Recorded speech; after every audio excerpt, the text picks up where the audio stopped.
وعلیکم السلام ورحمۃ اللہ وبرکاتہ۔ اللہ رب العالمین خیر و عافیت میں رکھے۔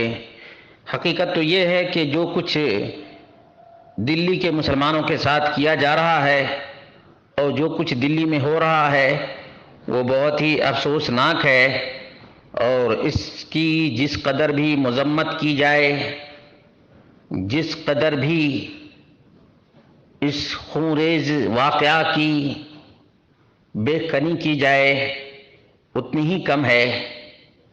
لیکن مسلمانوں کو ہمت اور حوصلے سے کام لینا چاہیے، اور اتحاد اور اتفاق کا سبق پڑھنا چاہیے، اور تمام وہ تدابیر اپنانے چاہیے جن سے مسلمانوں کی حفاظت ہو سکے، اور خاص طور سے جو ان علاقوں کے لیڈران ہیں انہیں حکومت وقت اور پولیس ہیڈ کوارٹر پہ جا کر بتانا چاہیے جو کچھ ہو رہا ہے یہ بہت ہی غلط ہو رہا ہے، اور اس کے ذمہ دار لوگوں تک پولیس کا ہاتھ پہنچنا چاہیے تاکہ دلی کے امن و امان کو قائم کیا جا سکے۔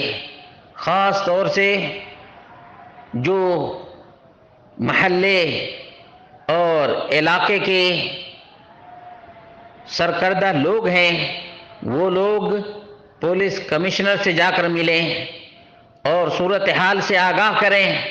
اگرچہ تمام لوگوں کو یہ باتیں معلوم ہیں، اور خاص طور سے دلی میں سی سی ٹی وی کے ذریعے سے ہر ایک کو پورے حالات کی خبر ہے، اس کے باوجود مسلم سرکردہ لوگوں کو ضرور جا کر اپنی بات رکھنی چاہیے، چاہے اسٹیٹ گورنمنٹ کے دفتر ہو یا سینٹرل گورنمنٹ کے دفتر ہو، جا کر ضرور بتانا چاہیے اور حالات سے آگاہ کرنا چاہیے تاکہ مسلمانوں کو جبراً بغیر کسی قصور کے جیلوں کے حوالے نہ کیا جا سکے۔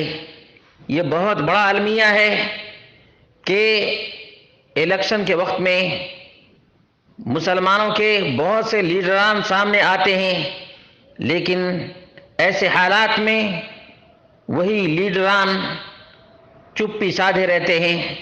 اللہ تبارک و تعالی مسلمانوں کو دور اندیش